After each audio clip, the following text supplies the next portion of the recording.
यह एक ऐसी दुनिया है जहाँ पैसों की कोई वैल्यू नहीं, यहाँ टाइम ही सब कुछ है। यहाँ अगर आपको कोई चीज खरीदनी है तो आपको उस चीज के बदले अपनी जिंदगी का कुछ टाइम देना पड़ेगा, तब जाकर आप उस चीज को खरीद पाएंगे। लेकिन इस दुनिया में एक अच्छी जिंदगी गुजारने के लिए आपके पास टाइम का होना भी जरूरी है, क्योंकि यहाँ जब किसी इंसान की एज 25 साल तक पहुँच जाती है तो उस इंसान के हाथ पर 1 साल का टाइम स्टार्ट हो जाता है। जिस पल काउंटडाउन 0 हुआ उसी पल वह इंसान खत्म। अमीरों के पास इतना टाइम था कि वह 1000 साल की जिंदगी भी जी सकते थे। अमीरों ने खुद के लिए एक अलग दुनिया बना ली थी जहाँ वो लोग एक सुकून भरी जिंदगी गुजार रहे थे, लेकिन वहीं दूसरी तरफ गेटो सिटी में रहने वाले गरीब लोग दिन रात मेहनत करके खुद के लिए टाइम कमाते थे, नहीं तो उनकी जिंदगी खत्म हो जाएगी। इन्हीं गरीबों की बस्ती में विल नाम का एक लड़का रहता था जिसकी घड़ी में सिर्फ 23 घंटे ही बचे थे। विल अपनी मॉम के साथ रहता था। अब क्योंकि 25 साल के बाद उम्र रुक जाती है, इसीलिए उसकी माँ 50 साल की होकर भी बहुत जवान दिख रही थी। आज विल की माँ का 50वां जन्मदिन था। विल अपनी मॉम का बर्थडे सेलिब्रेट करने के लिए पिछली रात ओवर टाइम करके एक शैंपेन की बोतल लाया था। यह देखकर विल की मॉम बहुत खुश हो जाती है और वो विल से कहती है कि मैं अपने पोतों को देखना चाहती हूँ, तुम किसी लड़की को डेट क्यों नहीं करते? जिस पर विल जवाब देता है कि इन सब चीजों के लिए टाइम किसके पास है। विल की मॉम ने उससे कहा कि इलेक्ट्रिसिटी बिल और बैंक से लिया हुआ लोन कल की डेट तक मुझे क्लियर करना होगा, नहीं तो हमें फाइन पड़ सकता है। इसीलिए अब मैं जा रही हूँ और कल रात तक सभी बिल्स और बैंक के लोन्स जमा करवा कर वापस आऊंगी। उसने कहा कि मेरे पास सिर्फ 3 दिन का टाइम है। इलेक्ट्रिसिटी बिल और बैंक का लोन चुकाने में मेरे पास लगभग सारा टाइम खर्च हो जाएगा, इसीलिए कल शाम को तुम जरूर बस स्टॉप पर मेरा इंतजार करना, ताकि मेरा सारा टाइम खत्म होने से पहले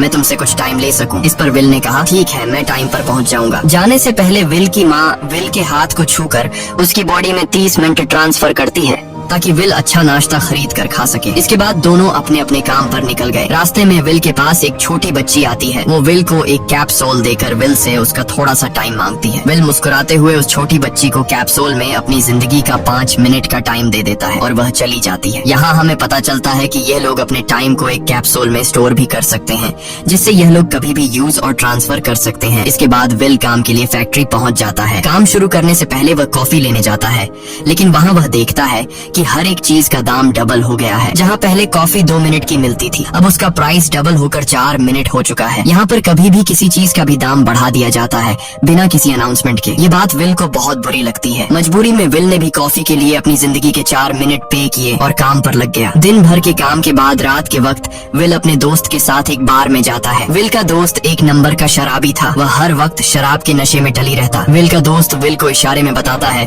कि वह आदमी सबको फ्री में दारू पिला रहा है और उसके पास बहुत ज्यादा टाइम है। ये सुनकर विल ने जब उस आदमी की तरफ देखा तो उसे चारों तरफ से लड़कियों ने घेरा हुआ था। विल की जब उस आदमी की घड़ी पर नजर गई तो उस आदमी के पास 116 साल का टाइम था। ये देखकर विल समझ जाता है कि यह आदमी ग्रीनिच सिटी से है, क्योंकि गेटो सिटी में लोगों के पास ज्यादा से ज्यादा 2 दिन का टाइम होता है। विल उस आदमी के पास आया और उसे वार्न करने लगा कि यहाँ पर तुम्हें नहीं होना चाहिए था। यहाँ चोरों का खतरा है, ये लोग तुम्हें मारकर तुम्हारा टाइम चुरा लेंगे, इसलिए जल्दी से यहाँ से निकल जाओ। लेकिन वो आदमी विल की बातों को सीरियस नहीं लेता और उसे इग्नोर करके ड्रिंक करने लग जाता है। तभी उस बार में फोर्टिस नाम का एक गैंगस्टर अपने ग्रुप के साथ आया, जिसे देखकर सारे लोग बाहर निकल भागे। दरअसल यह शहर के सबसे बड़े गुंडे हैं जो लोगों से जबरदस्ती टाइम चुराते हैं। विल का दोस्त विल को पकड़कर ले जाने लगा, लेकिन विल ने जाने से इनकार कर दिया और वहाँ एक कोने में छिपकर सब कुछ देखने लगा। फोर्टिस उस अमीर आदमी से उसका सारा टाइम लूटने आया था। फोर्टिस उस अमीर आदमी को चैलेंज करता है कि चलो पंजा लड़ाते हैं और जो हारेगा वह अपना सारा टाइम जीतने वाले को दे देगा। ये टाइम फाइट आर्म रेसलिंग की तरह थी, जिसमें 2 लोगों को एक दूसरे की कलाई पकड़नी होती थी। जिस भी इंसान की कलाई नीचे होती थी उसका टाइम घटने लगता था और वो टाइम उस आदमी के हाथ में ट्रांसफर होने लगता था जिसकी कलाई ऊपर होती थी। इस तरह जीतने वाला इंसान सारा टाइम उस दूसरे आदमी से अपनी बॉडी में स्टोर करके उसे मार देता।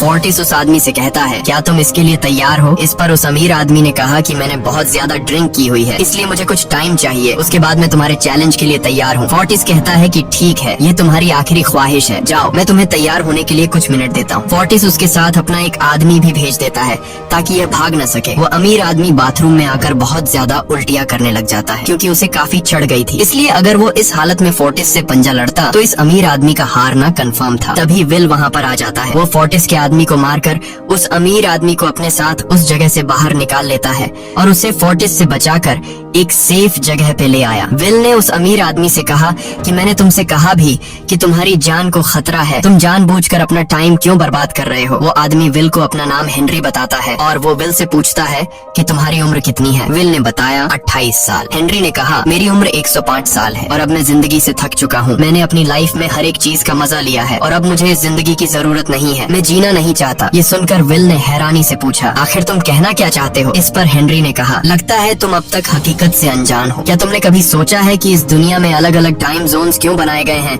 आखिर क्यों तुम्हारे टाइम जोन गेटो में किसी भी वक्त चीजों के दाम और टैक्स बढ़ा दिए जाते हैं? दरअसल महंगाई जानबूझकर बढ़ा दी जाती है ताकि गरीब लोग मरते रहें और उनकी मौत का फायदा ग्रीनविच टाइम जोन के अमीर लोगों को होता रहे। असल में ये सारा सिस्टम उन्हीं का बनाया हुआ है। जरा सोचो, वहाँ ग्रीनविच टाइम जोन में लोगों के पास जीने के लिए हजारों साल है, लेकिन यहाँ गेटो में तुम लोग हर रोज जीने के लिए मेहनत मजदूरी करते हो।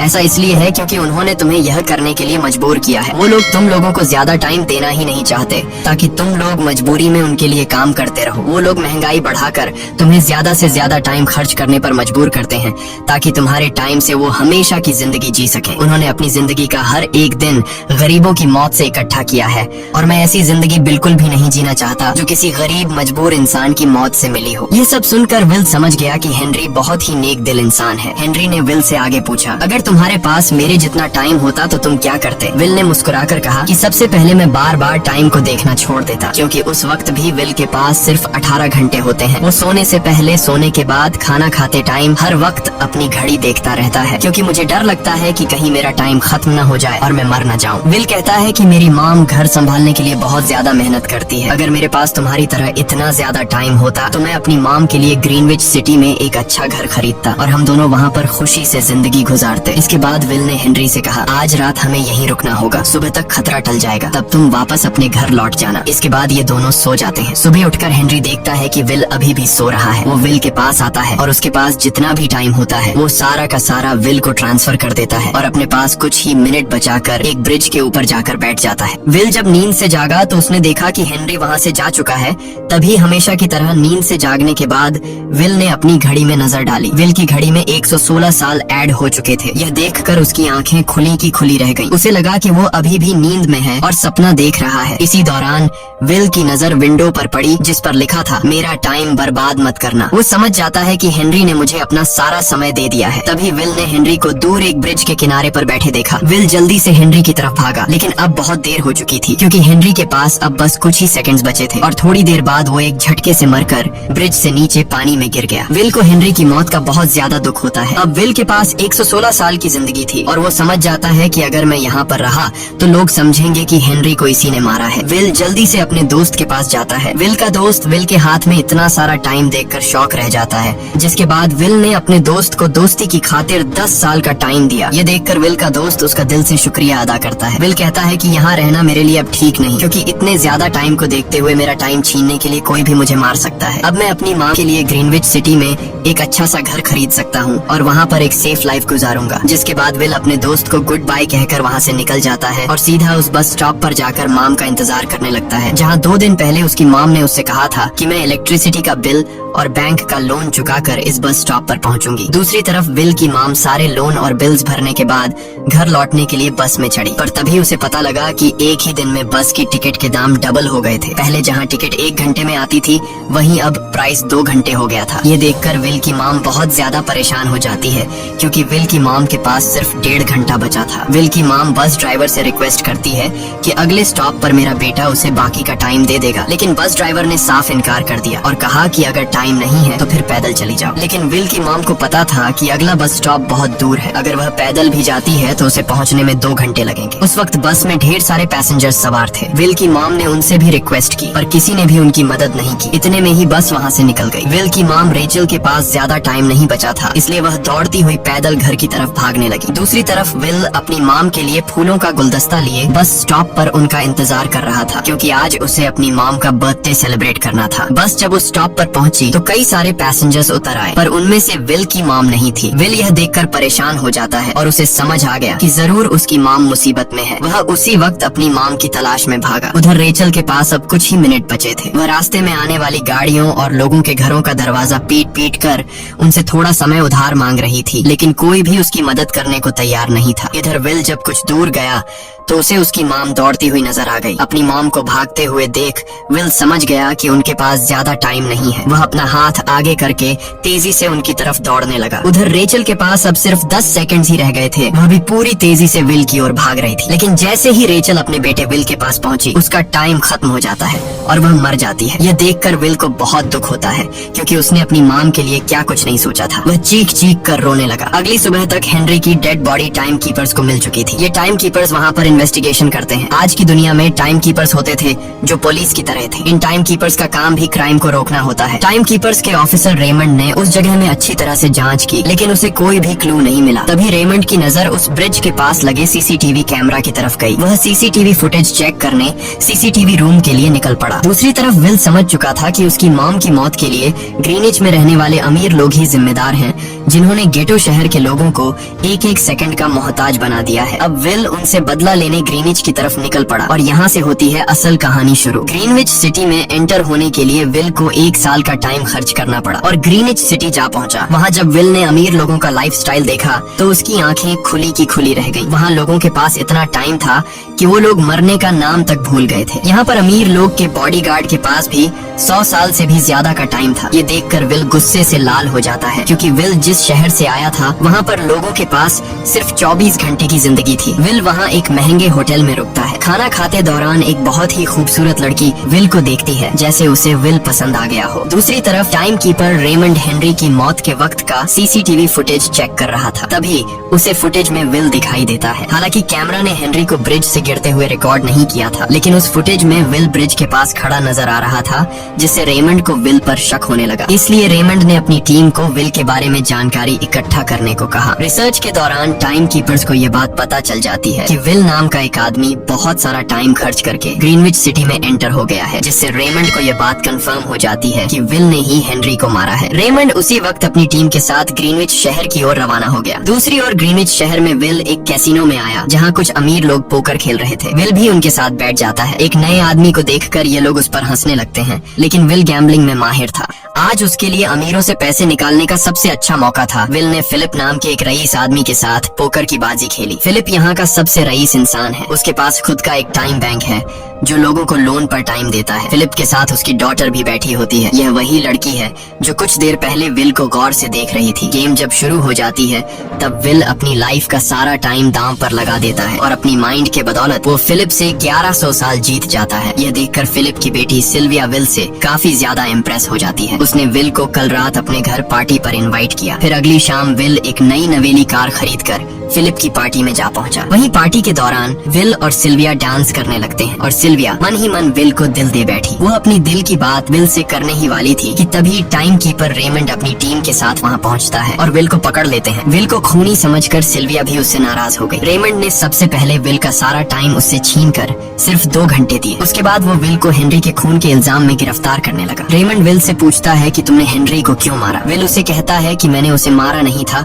बल्कि वो खुद जीना नहीं चाहता था, इसलिए उसने मुझे 116 साल दी और बाद में उसने खुद की जान ली। लेकिन रेमंड विल की बात पर यकीन नहीं करता। विल समझ जाता है कि रेमंड मुझे हेनरी के झूठे केस में फंसाकर उम्र भर कैद के लिए मुझे जेल में डाल देगा, इसलिए वह मौका देखते ही रेमंड के आदमियों को मारकर खुद को आजाद कर लेता है और उनकी बंदूक लेकर सिल्विया को बंदी बना लिया। सिल्विया को ढाल बनाकर विल उसे साथ लेकर भाग निकला और रेमंड और उसके आदमियों को चकमा देता हुआ वापस गेटो शहर आ पहुंचा। इस दौरान विल के पास टाइम काफी कम बचा था। उसने सिल्विया से कुछ टाइम उधार मांगा, लेकिन सिल्विया ने उसे 1 सेकंड भी देने से इनकार कर दिया, क्योंकि वह भी उसे हेनरी का खूनी समझ रही थी। इसलिए वो और तेजी से गेटो शहर की तरफ कार दौड़ाता है।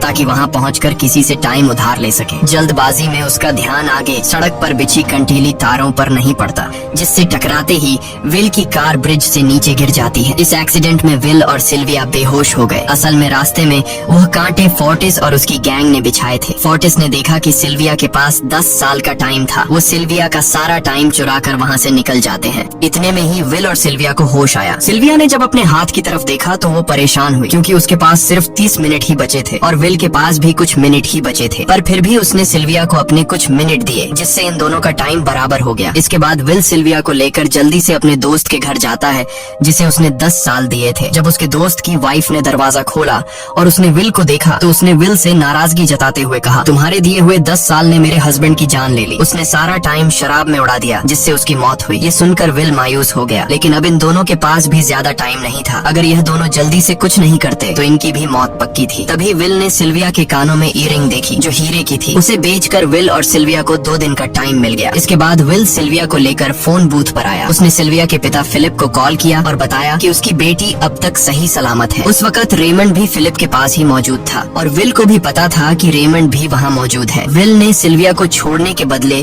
10,000 साल का टाइम मांगा और वो 10,000 साल टाइम बैंक के जरिए गरीब लोगों में बांटने को कहा और कल सुबह तक का टाइम दिया। हालांकि फिलिप के लिए यह रकम कुछ भी नहीं थी, पर फिलिप किसी भी कीमत पर गरीबों को टाइम नहीं देना चाहता था। इधर विल सिल्विया को अपने घर ले आया, जहाँ पर दोनों सुबह होने का इंतजार कर रहे थे। इसी दौरान सिल्विया ने विल से पूछा कि उसकी फैमिली कहाँ है। इस पर विल ने बताया कि पिछली रात ही टाइम न होने की वजह से मेरी माँ की डेथ हुई। ये सुनकर सिल्विया को बहुत बुरा लगता है और उसे एहसास होता है कि यहाँ गरीब लोग हर पल मौत के डर में जीते हैं। उन्हें एक दिन का टाइम कमाने में कितनी मेहनत करनी पड़ती है। अगली सुबह बैंक खुलते ही विल और सिल्विया खिड़की से बैंक पर नजर रखने लगे, लेकिन बैंक ने गरीबों में टाइम नहीं बांटा। सिल्विया ये देखकर बहुत मायूस हो गई कि टाइम के आगे उसके पिता के लिए अपनी बेटी की भी कोई कीमत नहीं थी। अब सिल्विया को समझ आ गया कि उसके पिता सिर्फ बिजनेसमैन नहीं है, बल्कि वो इस सिस्टम के हेड हैं। वो गरीब लोगों की मौत से अपनी जिंदगी के साल जमा करते हैं। सिल्विया को यूं मायूस देखकर विल ने उसे वापस घर भेजने का फैसला किया। वो उसे फोन बूथ पे ले आया और अपने पिता को कॉल करके अपने लिए मदद बुलाने को कहा। इस दौरान विल सिल्विया को वेपन भी दे देता है ताकि वो खुद की हिफाजत कर सके। इधर सिल्विया फोन पर अपने पिता से बात कर रही थी कि तभी टाइम कीपर रेमंड चुपके से वहाँ आ पहुँचा और विल पर गन तान दी। रेमंड विल पर गोली चलाने ही वाला था कि तभी सिल्विया ने रेमंड को देख लिया और घबराहट में रेमंड पर गोली चला दी। ये देख विल घबरा कर रेमंड के पास आया। हालांकि वो गोली रेमंड के हाथ को छू कर निकल गई थी। रेमंड के हाथ से बहुत खून निकल रहा था। विल ने रेमंड की घड़ी देखी। रेमंड के पास सिर्फ 2 घंटे बचे थे। दरअसल टाइम कीपर्स को भी सैलरी के तौर पर हर रोज 1 दिन का ही टाइम मिलता था। विल समझ गया कि जब तक रेमंड के पास उसके टीम वाले पहुंचेंगे तब तक रेमंड का ज्यादा खून बहने की वजह से उसकी मौत हो गई होगी। इसलिए विल रेमंड को 2 घंटे का टाइम देते हुए रेमंड की कार को लेकर वहाँ से निकल गया। रेमंड को गोली मारकर अब सिल्विया भी क्राइम लिस्ट में आ चुकी थी। हालांकि विल ने सिल्विया से कहा कि वो अभी इन सब से निकल सकती है, लेकिन ग्रीनिच में सिल्विया की जिंदगी पिंजरे में कैद पंछी की तरह थी। उसके पिता फिलिप ने उस पर बहुत सारी पाबंदियां लगा दी थी, पर यहाँ आकर उसे आजादी का एहसास हो रहा था, क्योंकि यहाँ वो अपनी मर्जी की मालिक थी और सिल्विया समझ जाती है कि यहाँ पर लोगों के साथ गलत हो रहा है। अब वह भी गरीबों को उनका हक दिलाने में विल के साथ थी। विल और सिल्विया ने मिलकर अमीरों को लूटना शुरू कर दिया। सिल्विया, जो कि ग्रीनिच सिटी के चप्पे चप्पे से वाकिफ थी, इसलिए इन दोनों ने प्लान बनाया कि वो ग्रीनिच सिटी में बैंक से टाइम कैप्सूल चुराएंगे और उनको गरीबों में बांट देंगे। सिल्विया ने सबसे पहले अपने पिता फिलिप के कई सारे बैंक्स में डाका डाला, क्योंकि फिलिप ने गरीबों की मौत से वह सारा टाइम इकट्ठा किया था। इन दोनों ने तिजोरी से सभी टाइम कैप्सूल एक बैग में पैक करके वहाँ से निकल गए और उन्हें गरीबों में बांटने लगे। इतनी बड़ी चोरी करने के बाद अब सरकार भी इन दोनों से तंग आ चुका था, इसीलिए सरकार ने इन दोनों के सर पर 10 साल का टाइम इनाम रख दिया। ये खबर सुनते ही गैंगस्टर फोर्टिस अब इन दोनों को कुत्ते की तरह ढूंढने लगा, लेकिन विल और सिल्विया हर रोज अपना ठिकाना बदलते रहते थे, जिससे वो किसी के हाथ नहीं आते थे। ये दोनों एक होटल में छुपे हुए थे। इनके पास टाइम की कमी तो थी नहीं, इसलिए उन्होंने पूरे होटल को ही बुक कर लिया था। फोर्टिस इन दोनों की तलाश में उस होटल के बाहर आ पहुंचा। वहाँ उसने कुछ लोगों को पकड़कर उनसे विल और सिल्विया के बारे में पूछने लगा, लेकिन उन लोगों पर विल और सिल्विया के बहुत एहसानात थे, इसलिए ये लोग मरने के लिए तो तैयार थे, पर विल और सिल्विया का ठिकाना बताने के लिए तैयार नहीं थे। लेकिन जब फोर्टिस ने उन लोगों पर बहुत ज्यादा जोर जबरदस्ती की तो उनमें से एक बंदा मौत के डर से फोर्टिस को उस होटल के बारे में बता देता है जहां विल और सिल्विया छुपे हुए थे, जिसके बाद फोर्टिस फौरन अपनी गैंग के साथ वहां पर पहुंच जाता है और इन दोनों को पकड़ लेता है। अब विल और सिल्विया का उनसे बच पाना नामुमकिन था। फोर्टिस ने विल को एक टेबल पर बैठा दिया और उसे टाइम फाइट के लिए चैलेंज किया। विल समझ गया कि अगर मैंने चैलेंज से इनकार किया तो फोर्टिस के गैंग वाले लोग मुझे मार देंगे, इसलिए क्यों ना आज इसके साथ पंजा आजमाया जाए। फोर्टिस और विल ने एक दूसरे की कलाई पकड़ ली और मौत का खेल शुरू हुआ। फोर्टिस माहिर खिलाड़ी था, उसने शुरुआत में ही विल का हाथ नीचे कर दिया, जिससे विल का टाइम तेजी से फोर्टिस में ट्रांसफर होने लगा। लेकिन विल बिल्कुल जोर ही नहीं लगा रहा था, जैसे कि वो जानबूझकर हार रहा हो। पर जैसे ही विल के पास अपनी लाइफ के 3 से 4 सेकंड बचे, तभी विल ने अपनी पावर दिखाई और एक झटके से फोर्टिस का हाथ नीचे कर दिया। फोर्टिस की आंखें खुली की खुली रह गईं। वो पूरा जोर लगाकर अपना हाथ ऊपर करने की कोशिश कर रहा था, लेकिन विल की ताकत के आगे वो ढीला पड़ चुका था। ये देख फोर्टिस के आदमियों का ध्यान फोर्टिस की घड़ी पर अटक गया। अब उनका बॉस मरने वाला था। इतने में ही मौका पाकर विल ने अपने जूते से गन निकाली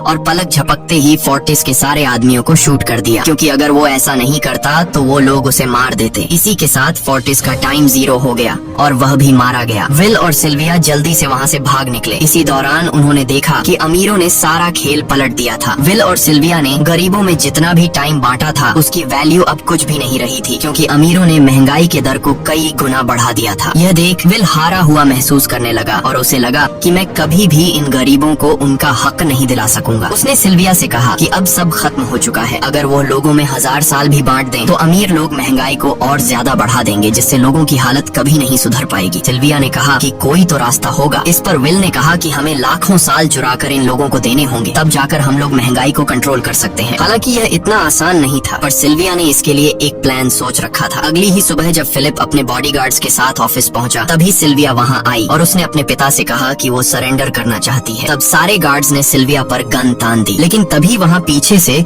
गार्ड के बेस में छिपा विल वहां आ पहुंचा। उसने फिलिप के सर पर गन रखी और उसके जरिए लॉकर का दरवाजा खुलवाया। विल और सिल्विया ने फिलिप के लॉकर से एक टाइम कैप्सूल चुरा लिया, जिसमें 10 लाख साल का टाइम मौजूद था। इस टाइम कैप्सूल का एक एक साल गरीबों की ही मौत से आया था। विल और सिल्विया वह टाइम कैप्सूल लेकर भाग जाते हैं। इधर रेमंड को जब यह बात पता चली तो वह फौरन विल और सिल्विया के पीछे लग गया। जब रेमंड ने अपने हाथ पर घड़ी को देखा तो उसके पास 1 घंटे से भी कम टाइम बचा हुआ था। वह हेडक्वार्टर कॉल करके कहता है कि मुझे मेरी सैलरी कैप्सूल में भेज दो, मेरे पास टाइम कम है। लेकिन इससे पहले कि वह अपनी बॉडी में कैप्सूल से टाइम ट्रांसफर कर पाता, उसे विल की कार दिख जाती है और वह कैप्सूल से अपनी बॉडी में बिना टाइम ट्रांसफर किए उनके पीछे लग जाता है, क्योंकि अगर वो 10 लाख साल गरीबों को मिल जाते तो गेटो टाइम जोन का हर एक इंसान अमर हो जाता और अमीरों का बनाया पूरा सिस्टम तहस नहस हो जाता। रेमंड ने विल और सिल्विया को पकड़ने के लिए अपनी पूरी जी जान लगा दी, लेकिन वो उन्हें रोक नहीं पाया। विल और सिल्विया रेमंड को चकमा देकर गेटो शहर आ गए और वह टाइम कैप्सूल एक बच्ची के हाथों में सौंप दिया। उन्हें पता था कि रेमंड सीधा हमारे पीछे गेटो शहर पहुंचेगा, इसलिए उन्होंने इस जगह को छोड़कर एक सुनसान जगह पर चले गए। उधर उन्होंने गेटो शहर के लोगों में लाखों साल बांटकर उन्हें अमर कर दिया था, लेकिन खुद इन दोनों के पास बहुत ही कम टाइम बच जाता है। बदकिस्मती से उसी पल रेमंड ने उन्हें पकड़ लिया। रेमंड ने विल को धमकी देते हुए कहा, अगर तुम्हें अपनी जान प्यारी है तो चुराया हुआ सारा टाइम वापस कर दो। तब विल ने उसे अपनी घड़ी का समय दिखाया। विल और सिल्विया के पास कुछ ही मिनट बचे थे। विल ने रेमंड से कहा, कहीं तुम भूल तो नहीं गए? याद है जब तुम मरने वाले थे तो मैंने तुम्हें कुछ टाइम उधार दिया था, टाइम तो तुम्हें मुझे वापस करना चाहिए। यह सुनकर रेमंड को याद आया कि विल और सिल्विया को पकड़ने की जल्दी में उसने अपने टाइम पर ध्यान ही नहीं दिया। जब उसने अपनी घड़ी पर नजर डाली तो उसके पास सिर्फ 5 सेकंड ही बचे थे, जो देखते ही देखते 0 हो गए और रेमंड मारा गया। विल और सिल्विया रेमंड से तो बच गए थे, पर इन दोनों के पास भी अब सिर्फ एक मिनट ही बचा था। ऊपर से उस सुनसान इलाके में उनकी मदद करने वाला भी अब कोई नहीं था। उन्हें अपनी मौत साफ नजर आ रही थी। इन दोनों ने मायूस होकर एक दूसरे को गले लगाया और तभी विल को रेमंड की कार नजर आई। विल फौरन कार की तरफ भागा और वहाँ पहुंचकर उसने रेमंड की सैलरी का टाइम अपनी घड़ी में ट्रांसफर कर दिया। इसके बाद वह सिल्विया को भी टाइम देने उसकी ओर भागने लगा। सिल्विया भी तेजी से विल की ओर दौड़ रही थी। सिल्विया के पास कुछ ही सेकंड्स बचे हुए थे। यह बिल्कुल उसी तरह का पल था जिस तरह से विल ने अपनी मॉम को खोया था। विल ने अपनी मॉम को तो खो दिया था, पर सिल्विया को नहीं खोना चाहता था। विल सिल्विया के बिल्कुल करीब ही था, पर तभी सिल्विया विल की बाहों में गिर पड़ी। लकीली विल ने सही वक्त पर सिल्विया का हाथ थाम नाम लिया था, जिससे उसकी जान बच गई। विल और सिल्विया की बदौलत अब डेटन शहर के सारे लोग अमर हो चुके थे। अब उन्हें एक एक घंटे कमाने के लिए फैक्ट्रीज में काम करने की जरूरत नहीं थी। वह सभी अपने सपनों को पूरा करने ग्रीनिच शहर की ओर निकल पड़े, जिससे अमीरों का बनाया सारा सिस्टम फेल हो गया। वहीं इसी के साथ ये कहानी खत्म हो जाती है। अगर आपको वीडियो अच्छी लगी हो तो हमारे चैनल को सब्सक्राइब और वीडियो को लाइक जरूर कीजिएगा।